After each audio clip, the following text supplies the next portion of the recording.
Hello and welcome to Bar Design for Real People. I am Julia Siegel, I'm a real person, and our conversation today is focused on how to make bar design more inclusive and inviting, both for guests and for employees.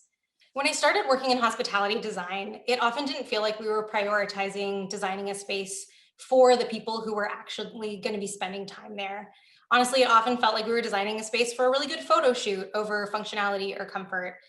And what I've learned is that this isn't altogether surprising because the world around us at large is largely designed based on some rigid standards that are very dated, that are historical, and that are pretty exclusionary. One example of this is in the 1940s, there was a Swiss French architect that you may have heard of called Le Corbusier. And he sought to create sort of a standard size person prototype to design his buildings around. So basically what he did is he drew a stick figure with muscles, and today we call this a reference man. Corbusier's reference man was specifically 183 centimeters tall, which is also 6 feet tall.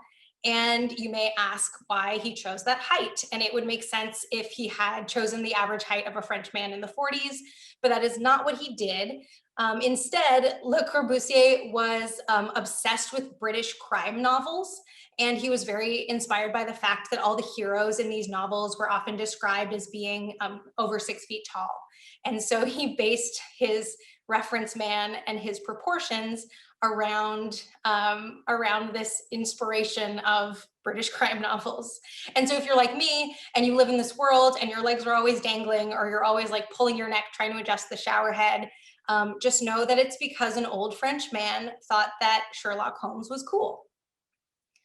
Jokes aside, though, Le Corbusier was a horrible person in other ways too. He basically thought that the European male body was the ideal body. He outwardly rejected designing for feminine bodies, and he was openly anti-Semitic, and he was openly eugenicist.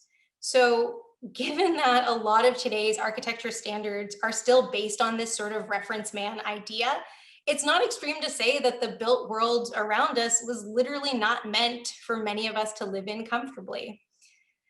So, this has obviously influenced all design around us, but bar design standards as well. And so when we think about bar design for real people, what we're trying to do is we're trying to broaden the understanding of who we're designing for. So for me, that tends to mean a broader definition of our guest, as well as more of a focus on designing for employees and the space that they move and work in. So with that, I'm just really, really excited to have this incredible group of people joining us for this discussion today, all in the name of good bar design. The first real person that I'd love to introduce you to is Blake Cole. Blake is the owner of one of the most fantastic bars and restaurants in Oakland, California, called Friends and Family. It opened in 2019, and Blake designed Friends and Family and built it from the ground up. And she ensured that every square inch was exactly right. So Blake, welcome. And I want you to tell us about one Easter egg in your bar design that people don't necessarily notice, but that you absolutely love. Well, first of all, thank you for the very generous intro. I don't know that every aspect of the bar is designed perfectly, but we made it a strong attempt. Wow, an Easter egg of the bar design. I mean, I would say there's a lot of almost every element to the bar layout has a lot of curves to it. And I would say the design of the way that the bar is curved is so every single person can see everybody else that's there, including the seating in the dining room. It's really meant to kind of encourage people watching and connectivity in that way. So that's definitely an element that's very important to me. Ooh, that's wonderful. Thank you. I can't wait to check that out and watch some people next time I visit. Absolutely. The next real person is Kit Taylor. Kit is a veteran bartender who developed her grip strength in New York and the Bay Area. She's currently at Prize Fighter in Emeryville. Kit has opened and helped open and design bars and fix plenty of them that were broken and needed fixing. My question for you, Kit, is if I were to peek into your bag right now, is there a particular bar implement that I would likely find? Hello, thank you for having me. And to answer your question, it would be this jigger. It's from Umami Mart, which is an Oakland-based business, and it's my favorite. I have a set, but I couldn't find the smaller one. Sorry. But these are my favorite things to work with, and I bring them with me everywhere that doesn't have this style. So Good to know. All right, the next real person is Nuwan Ranasinghe. Nuwan is an architect who has designed and built more than 20 bars and restaurants. He's the founder and principal of an architecture firm called GTC Design Studio, which is based in San Diego. Nuwan swears that most of the bars he's designed have been intended for real people, but we will learn more soon. Nuwan, what bar have you spent the most time in, and what do you order when you go there? Thanks for having me, Julia. That's a tough question, but probably split my time between El Dorado here and Fort Oak, which I designed as well. But the go-to drink would be Dirty Martini, blue cheese olives, Kettle One. Great choice. All right, our final real person is Will Butler, representing bar guests everywhere as a seasoned bar visitor. Legally blind since age 19, Will is the VP of community at this incredible company called Be My Eyes, which is an app that connects blind and low vision people with sighted volunteers to give virtual assistance with truly anything from maybe reading ingredients on a bottle to picking out some beautiful flowers. So we want to hear from Will about being a professional bar patron. We want to hear about inclusive design, accessibility, and challenging societal norms around disability. Will, can you tell me which bar would you say you know like the back of your hand? Oh my gosh. Thank you, Julia. Really honored to be here with this crew. I have to say it's Missouri Lounge in Berkeley, California. There was a point in time where I'm embarrassed to say I referred to it as the living room. And I'll leave it at that. That's awesome. Well, welcome everyone. We're so glad to have you. My first question is for everyone, and it's a simple one. Kit, are you a 6 foot tall British detective?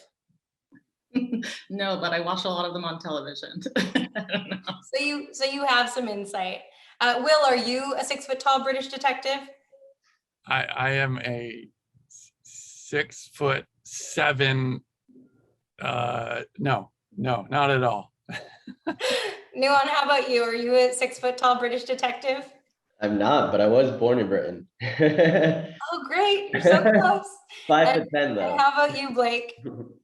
You know, I keep working really hard to become that, but it's just not happening. So I'm going to say no. Same. Well, I'm sorry to say that this world was not made for any of us, but we're not alone, and we're going to talk about it a little bit. So let's jump in and talk a little bit sort of generally about space design and experience design within bars and restaurants. My first question is for Blake. Blake, you painstakingly designed and built every inch of your bar. I'm sure that you still dream about doorknobs and hand sinks, even though you don't want to. Can you tell us about some ways and design elements that you incorporated in your bar to make it a more inclusive and enjoyable space for the people there? Yeah, I definitely,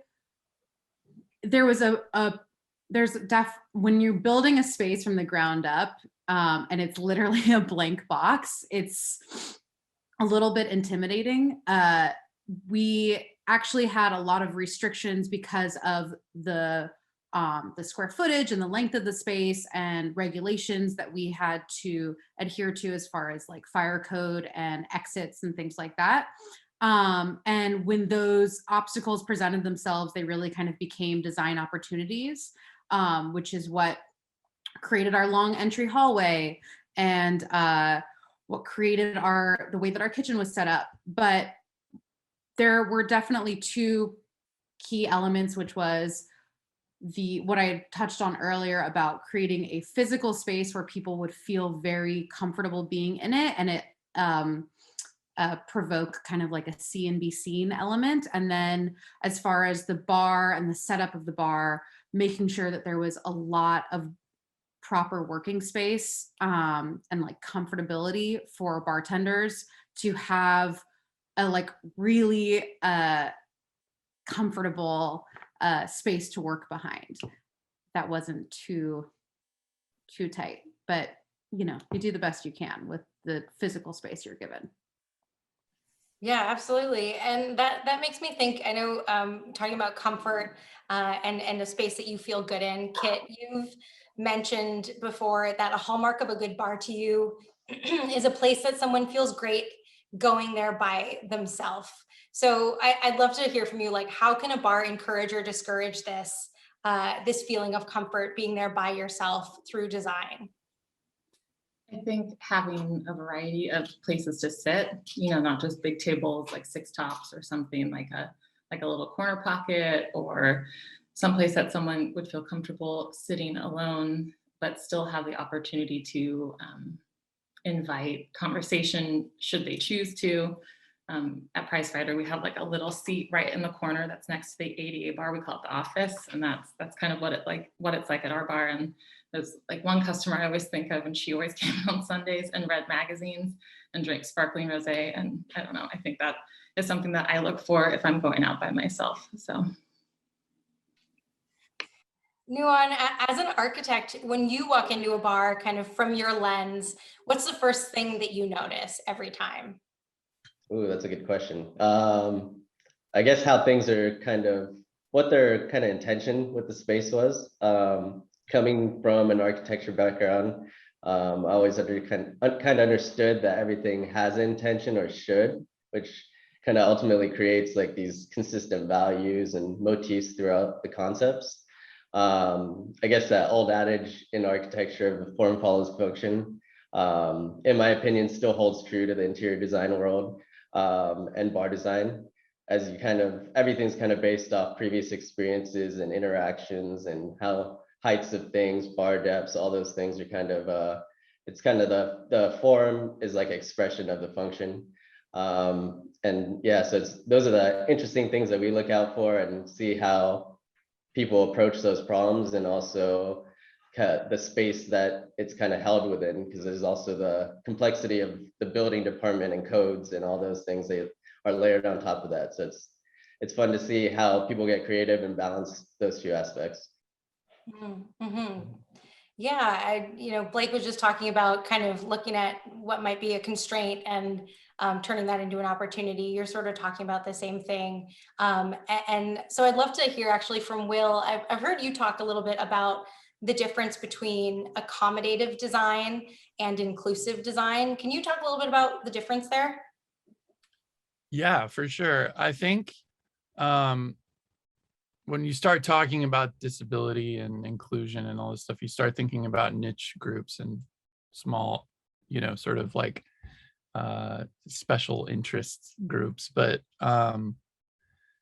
there really is, we can talk more about this, but it really is like disability and differences of needs, whether it's because you're taller or shorter, even, is just a universal human experience, right? So when you're thinking about how to accommodate every guest, you can approach it from an accommodation mindset where it's like, okay, as needs come up, we will address them. This is well known in workplaces of like, we have to request an accommodation in order to get it. And that might be altering the bar, once you realize that people in wheelchairs can't sit at it.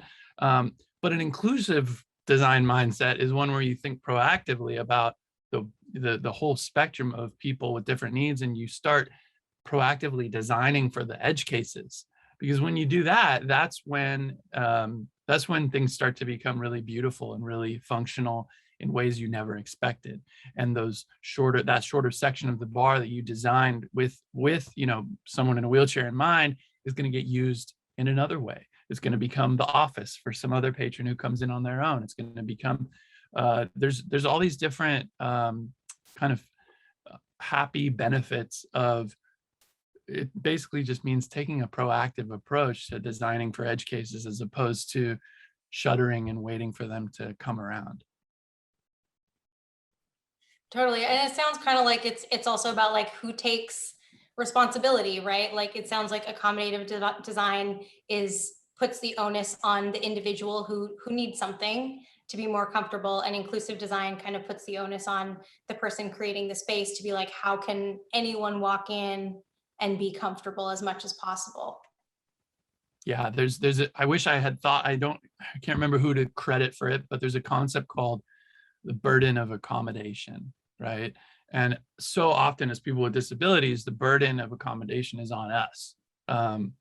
And whether you're talking about a product or a service or a bar, taking that burden off the consumer is totally liberating, and you're bringing in not just those consumers, those bar patrons, but their friends, their family, everyone.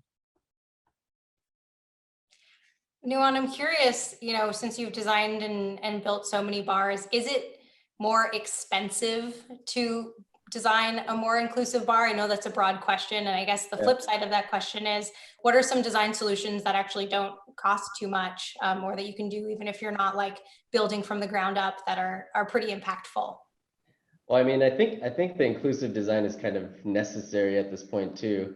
So I don't know if more expensive is a good word in terms of, I guess so, because you have to have someone that understands that aspect of design, that can proactively understand those parameters, as Will was saying, and it ultimately creates opportunities for cooler moments and how people use the space too, as you guys discussed.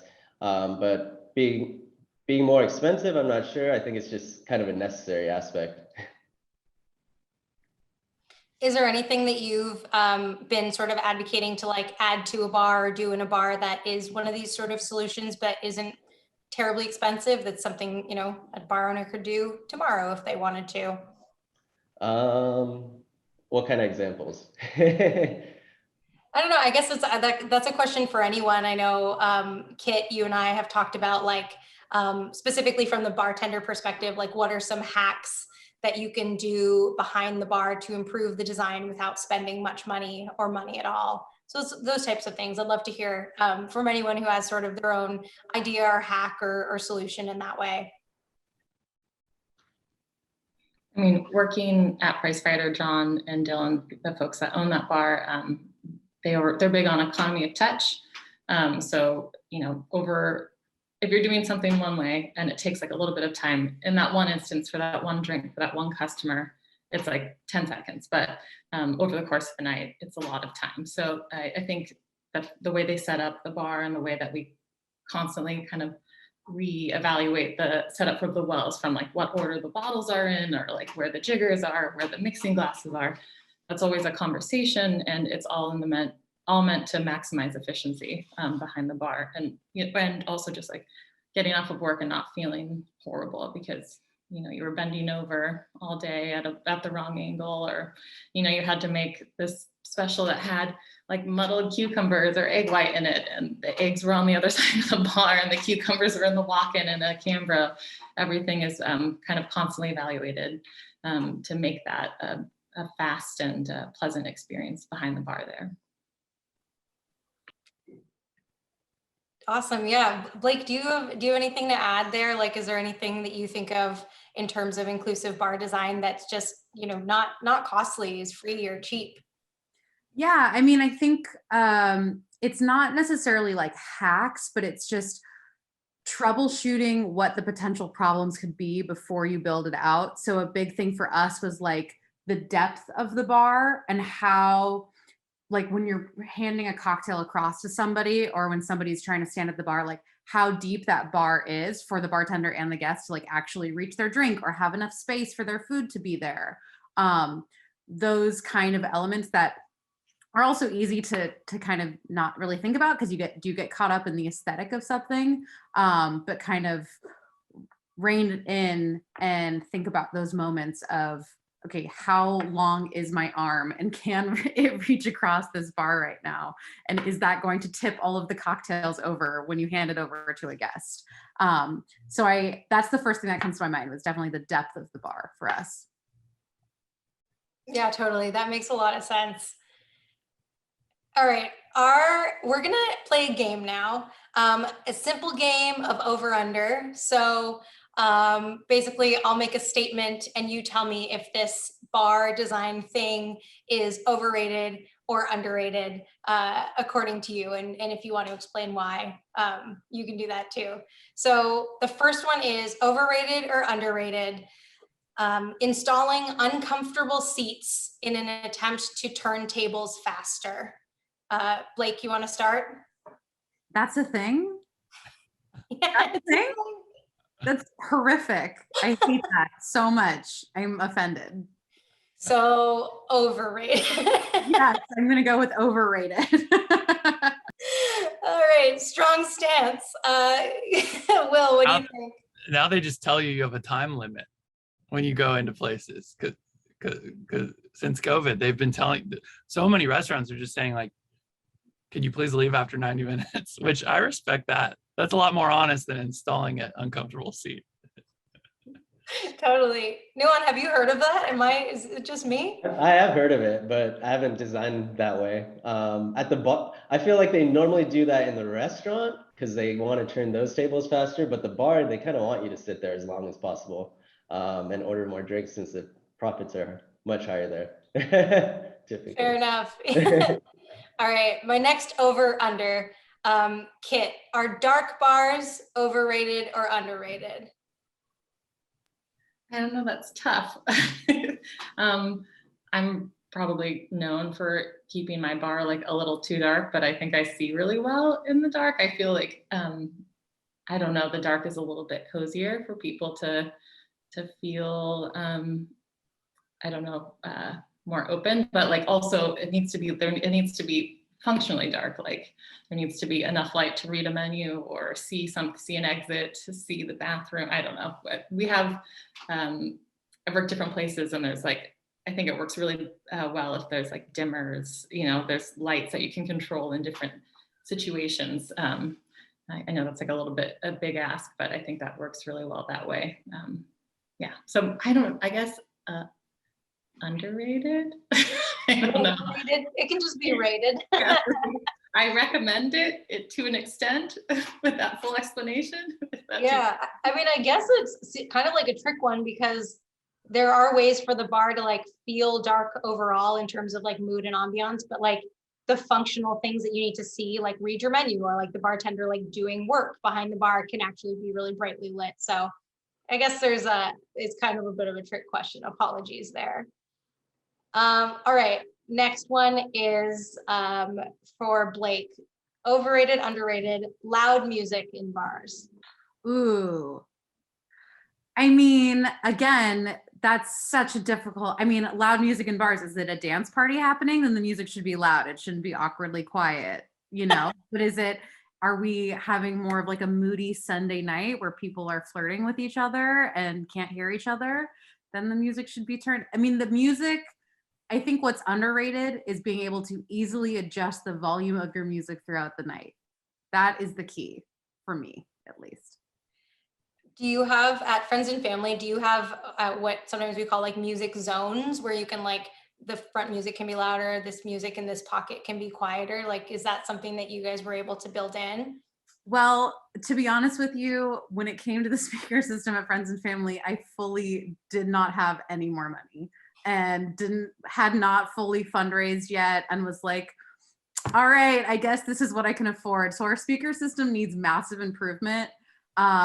It works fine for now, but a goal is to have zones. That would be fantastic. That's the dream. If the dream is zones. Extra money, I'll take it to do that. And I don't know, I'm not the architect here, but can I just say too, like you can't talk about the music in a bar without thinking about how the space sounds, right? Also thinking about it just as like a sound engineer perspective, like spaces sound really different. Some are really clattery, some are other, you know, as a general rule of thumb, I think like the shinier the surface, the more sound bounces off of it. So if you've got a really shiny, you know, metallic bar, music's going to sound, it's going to affect people really differently in that space than an old wooden bar, right? Yeah, definitely. I mean, we typically have to get a sound engineer on board for most of our recent bar designs, and they have to put sound panels in the ceilings and things like that. And I mean, a lot of these newer buildings are concrete, which is horrible for when there's a lot of people in there. It's just so loud. It gets crazy just with people talking. So yeah, sound engineering is super important. Interesting. Yeah. So we're not only talking about just like the pure volume of the music, we're talking about like the tone based on, you know, how many soft surfaces versus hard surfaces there are in the space. That's interesting. Yeah. All right. Next one, new one. Overrated, underrated, bidets in bars. The first time I've actually seen that was probably like a month ago. One of the bigger design groups over here that does all the very kitschy stuff. They just started putting them in really nice toilets with bidets and like shiny wood seats. But overrated. Will, same question. Why do you give me this one? I think bidets are just underrated in general, I guess.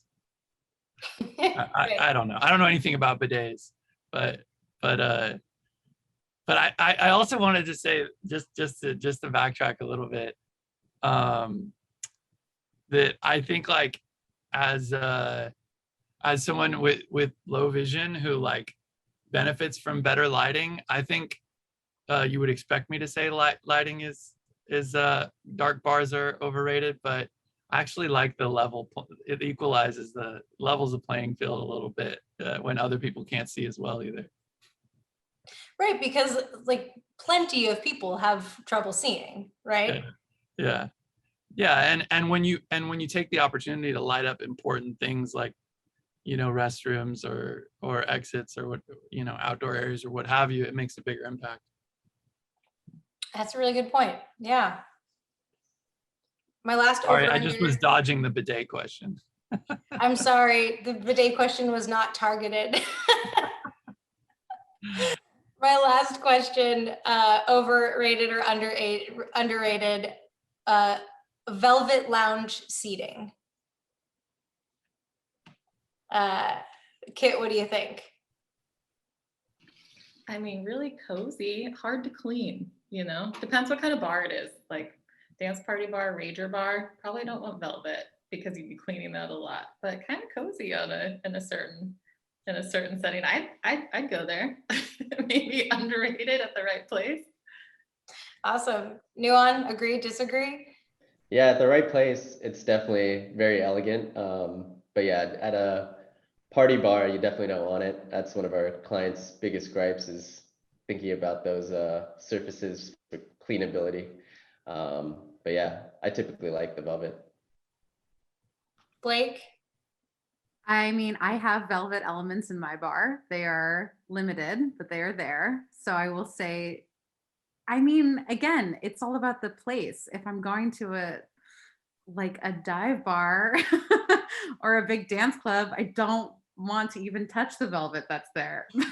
I'm going to like an intimate romantic cocktail bar. Yeah, let me like rub up on it. That's great. But you know, time and place for velvet. Time and place for velvet, definitely. Awesome. Well, thanks for playing overrated, underrated with me. And it was fun. Let's kind of turn our attention and talk a little bit about design from the bartender or the employee's perspective. Let's talk about behind the bar. My first question is for Kit. Do you think that people who design bars hate bartenders? No, but I think a lot of people that design bar, I mean, maybe, I think one thing that's great about the Bay Area and also San Diego from the places I visited, they're not often, or more now here and there and other places too. They're designed by people that have worked in a bar before, so have that experience. I don't think that was always the case though. I'm sorry, my cat is running around in the corner. Sorry. Okay. Yeah, I think often, less true now, but bars weren't designed by people that had worked in a bar before. So they didn't know what it was like to spend 8 to 12 hours shaking margaritas and whiskey sours and, you know, where the reach-ins were and, you know, the what you said, Blake, earlier, the length of the bar, you know, reaching over awkward boxes to like trying to check behind it, see if anyone is done with their drink. So no, I don't think people hate people that design bars hate bartenders, but I think a lot of times that they never worked in a bar. So it really helps to work at a place that had that sort of insight, either from a person that bartended in the past or just like really studied what that profession is like. That's a really good perspective, and it's great to hear that that's happening more and more often. Blake, you've talked about designing a space where women want to work. So can you tell us how that plays out in space design in big ways and small ways? Yeah, I mean, I think that when it came to the intention behind having a space where women and queer folks would want to be, that obviously has more to do with like less to do with the physical space and probably more to do with the tone and the intention and the philosophies behind a space. And also just like the general feeling of the environment, which has more to do with communication and listening and understanding than maybe like how the mirror is lit. But that being said, I think that there was a lot when it came to the aesthetic design of the bar that really leaned into some very like feminine feelings that I think oftentimes get kind of like pushed aside, and bar spaces can feel inherently very masculine in a lot of ways, and also our idea of like what is a masculine feeling versus what is a feminine feeling. This could be a whole other panel discussion.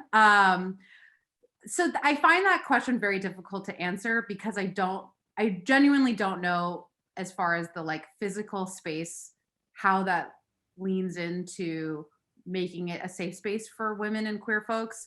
But my guess is maybe that it's the design of it has lended to it.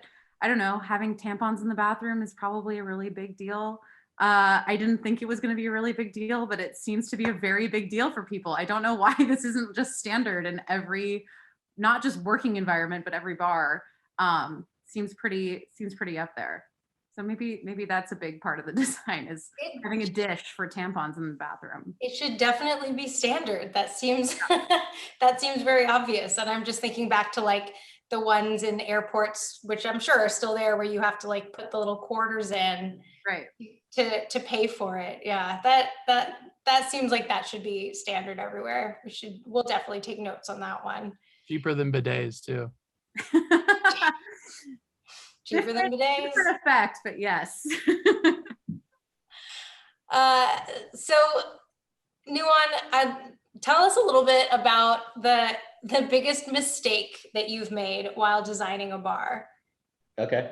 So I can think of one from a bartender's perspective and kind of the patron's perspective, both of which were great learning lessons. But the patron's perspective was actually for Fort Oak.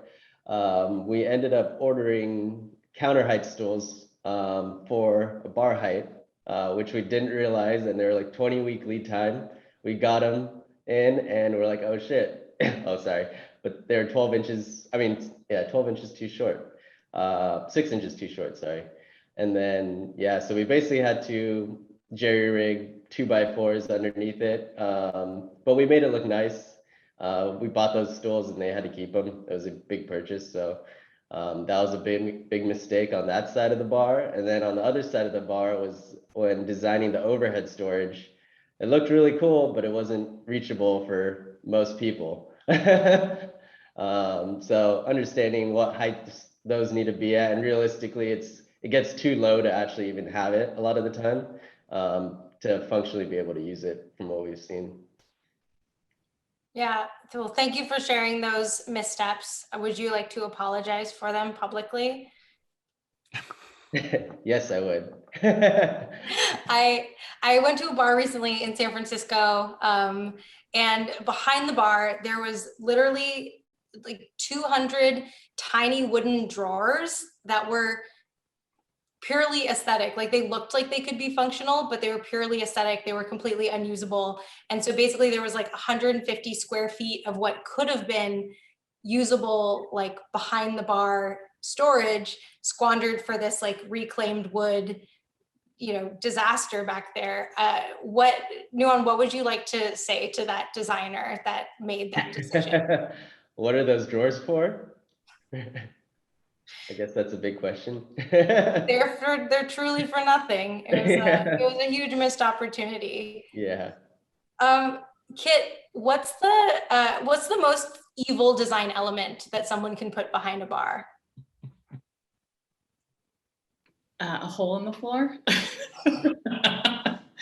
I've definitely worked behind bars that had kind of dangerous like mop or floor sinks maybe that were like a little bit too exposed, or Oh gosh. rotting parts, I don't know. Yeah, that's probably the most. I don't think that was intentional, except maybe the floor sink. I don't know. But yeah, that's a pretty evil. You're walking backwards a lot, so turning around, talking, I'll be right there, and just, not good. Yikes, yeah. How about you, Blake? What's the most evil design element someone could put behind a bar? Well, unfortunately, I think it's unintentionally at my bar, but and it does have to do with the floor sinks, is that I don't know what went wrong, but there is a slight slant in the floor and it doesn't go into the floor drain. It goes the opposite way. So it's like a constant fight against the water. And I would like to publicly apologize to everybody that has ever worked and will ever work at my bar and has to clean it up. And also to the wonderful cleaning crew that has to fight against the mop every other day. It's tragic, really. Oh my gosh, the slanted floor. What a tragedy.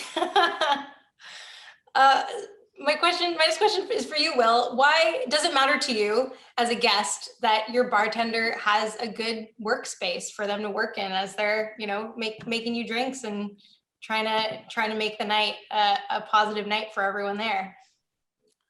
I mean, I can't think of any reason why it's not the most important thing about the bar. Like, maybe I'm biased because I'm not taking in all the aesthetic, touches here and there. But to me, a bar is about connecting with people, and the first person you connect with usually is the bartender.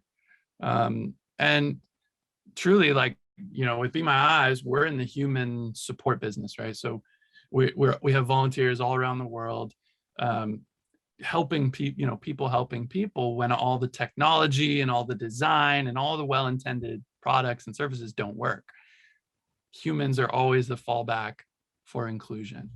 And so when the lights don't work, or you can't find your way, or you can't read the menu, or whatever's happening, you're starting to feel a little excluded in the experience, it's always going to be Kit who saves the day, and it's yeah, I don't think it's a coincidence that Kit's one of my favorite bartenders, not to mention my favorite people, but like it's a human experience. And I think, like, if you're making those people grumpy, and like, then you're doing it all wrong. Absolutely. Yeah, that's the most important thing for the bartender, for the people working there, and the impact on the guest. Perfectly said. Thanks, Will. As we kind of close out this section around talking about behind the bar, I'd love to know, Blake, do you have any sort of ergonomic advice for fellow bar people who are working behind the bar, maybe in an imperfect space, or just kind of general ergo advice that you like to pass on? I don't know that I have ergo advice that I've passed on to folks, but I think that what Will was talking about,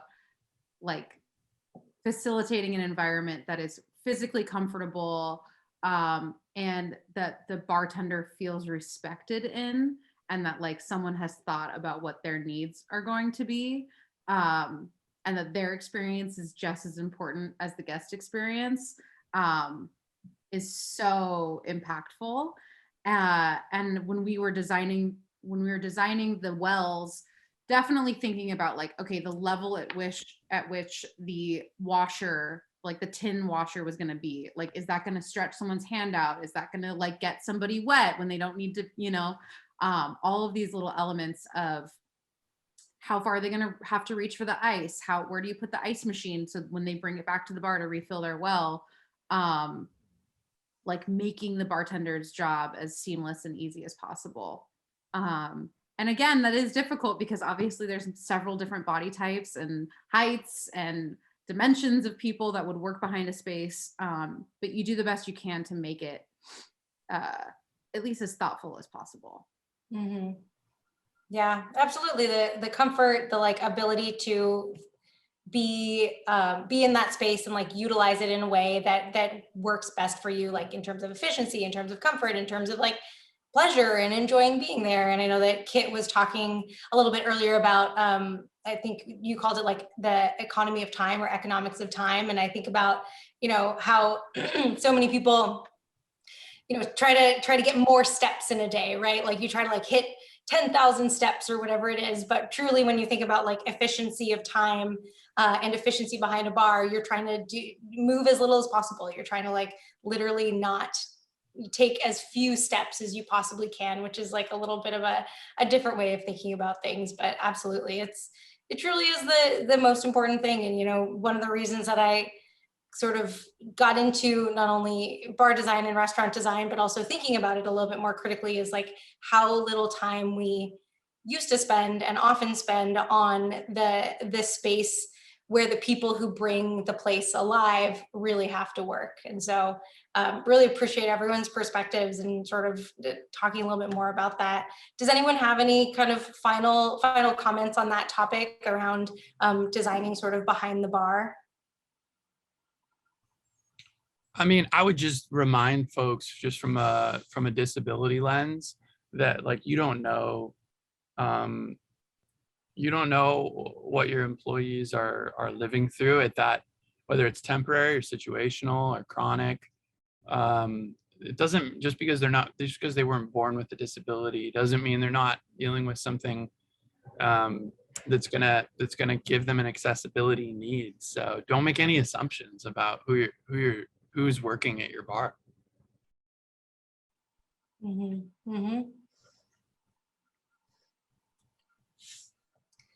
Fantastic. So let's see. Got a little bit of time left here.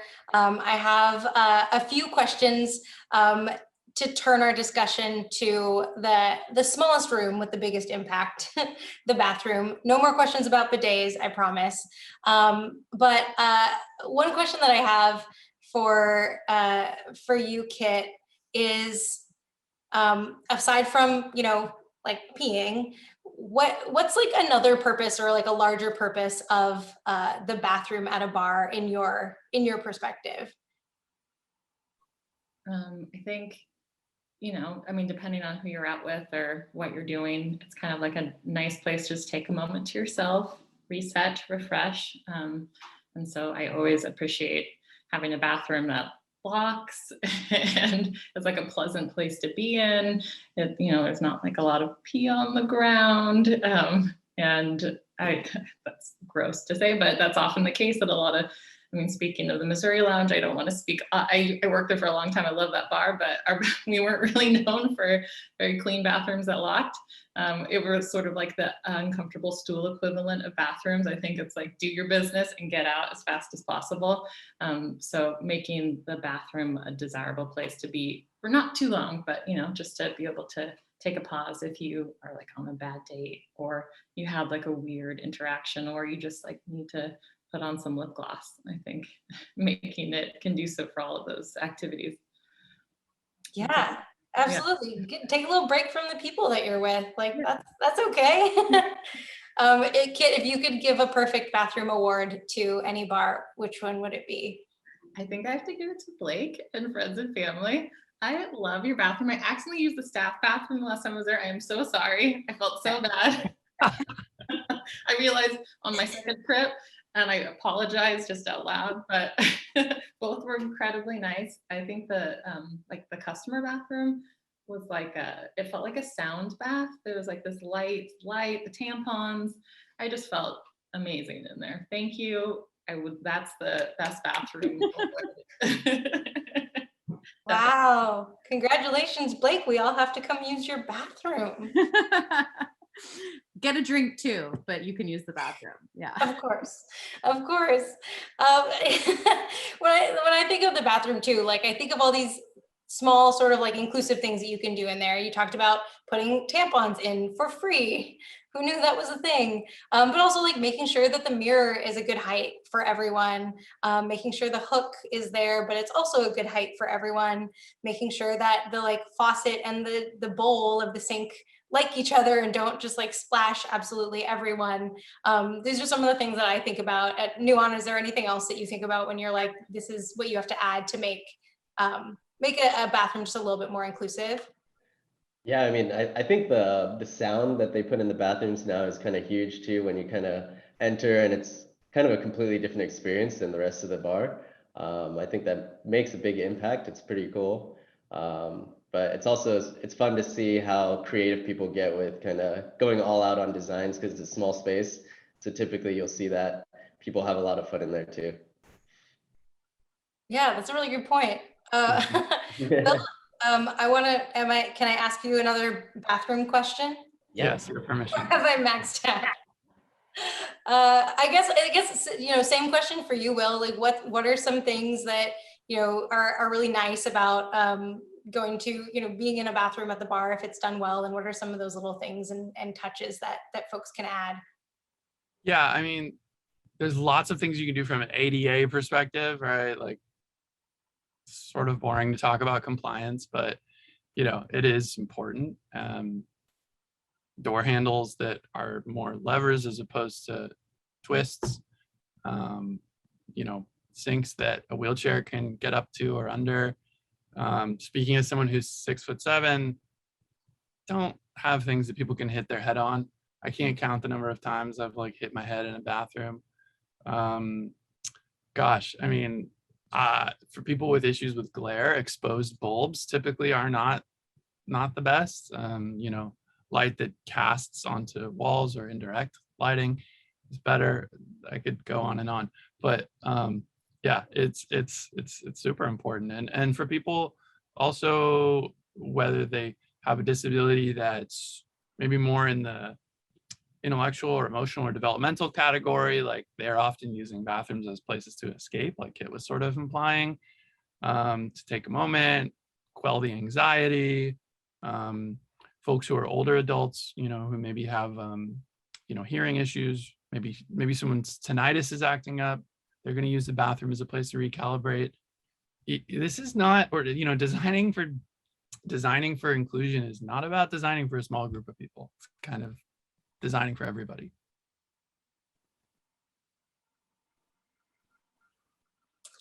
Yeah, thanks, Will.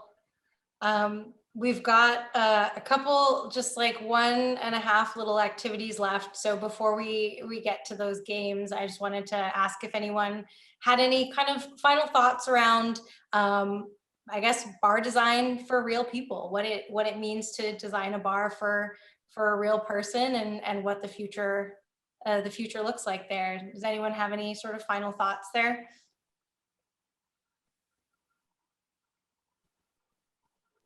I had an underrated, overrated question for y'all. Yeah. Relates to music. Jukeboxes. Underrated, overrated. That's a really tough one. You have to be specific because a digital jukebox is very different. Yes. Like a CD jukebox. Mm-hmm. And I recently was at a bar that had a CD jukebox that I don't think had been updated since 2005.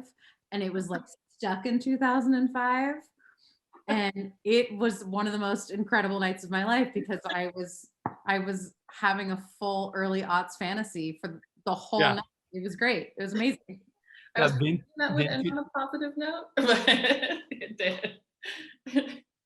Yeah, vintage jukeboxes that actually have their own personality are way underrated, and the ones that like allow you to pay to skip someone in line are way overrated. Well, I had a really nice time once. We went to Wolfhound together, and we commandeered the jukebox and played Oh, like Robin together. So were we that person who was we're skipping that everybody? person. Oh Yeah, God, What did that's you so play? a ton of Robin. Oh, okay. embarrassing. My parting thought, Julia, is just that like it's really hard. Like no one should be expected to know how to design an inclusive bar. Like it is really hard to think in the abstract about like looking at that empty space like Blake was doing and thinking, how do I make my bar more inclusive? Right? That's like a huge challenge. In order to do this, you actually, and this is bringing it full circle, bring in real people, right? And design for the edge cases. And if you don't have the real people, create little paper people who are personas. So, you know, someone who is deaf or hard of hearing, someone who's in a wheelchair, you're not going to get canceled for doing this. You think about these personas and you think what would benefit this person. And that's when you start creating these great synergies. And sometimes it's super simply like, oh my gosh, I got to turn captions on the TVs, or, you know, so it's really basic stuff that you might not have thought of unless you were envisioning or physically bringing in that real person and running like almost like user testing would for a product. So that's my advice. And folks are welcome to reach out to me at Be My Eyes if they want to learn more about accessibility or inclusion, any of that stuff. That's fantastic. Well, yeah, I'm sure lots of people would take you up on that. We can make sure your info is available to folks who'd like to learn a little bit more. One big takeaway for me when it comes to bar design and the places that I have been the most inspired by or have resonated the most with me are places that have a perspective or like have an intention with the experience that they're trying to create, whether it's like a space that really wants to feature their selection of something, like whatever their specialty is. And so that's the element that they're trying to focus on, or a place where they're really trying to encourage people to dance on the dance floor. And that's what they're trying to create. Like for me at Friends and Family, I was definitely trying to create an atmosphere where people would want to connect and chat and talk and meet each other. And have like intimate romantic experiences, whether they were platonic or not platonic. And so places that have just a point of view and they're like trying to execute on that point of view and not just be superfluous or like let it just happen or just have an Instagram moment. So that's always been something that's very important to me. Absolutely. Yeah. Thanks for sharing. I think that that's something that really sets a wonderful, inclusive, comfortable space apart from kind of, another space because of like starting with that intentionality and building around it. All right. Before we wrap up, the final thing I wanted to do is I wanted to ask this question: what element of bar design deserves a funeral? I'll give you a second to think about it, and then we'll just like have a moment of silence for something that if we never have to walk into a bar and see this one thing again, we will all be better for it.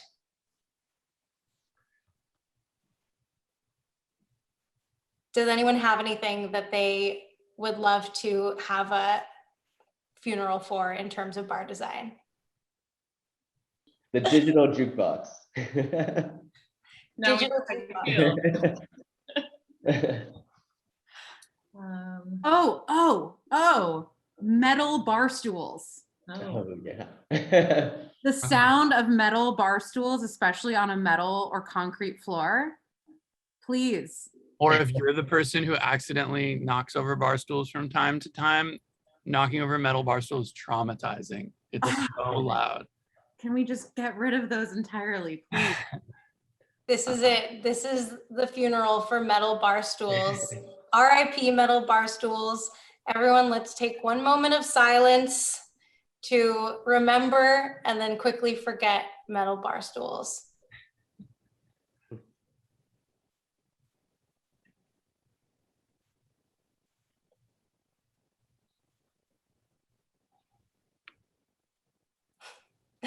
right, perfect. Well, I just wanted to say thank you so sincerely to Kit, to Blake, to Nuon, and to Will for joining me to discuss bar design for real people, to talk about so many different elements of bar design, to learn about your experiences, your different perspectives, and how we can all be thinking about this and sort of like moving into the future, designing bars, designing hospitality spaces, designing restaurants that are more inclusive, that are more comfortable, that are designed for employees instead of just for guests. And the list goes on. So thank you so much. And thank you so much to Tales of the Cocktail for having us and for hosting this discussion. And finally, thanks to our audience for tuning in and being interested in what we had to talk about, and looking forward to talking about this again. Thanks, everybody. Thank you. Thank you. Thank you, Julia. Thanks for Yeah. being awesome.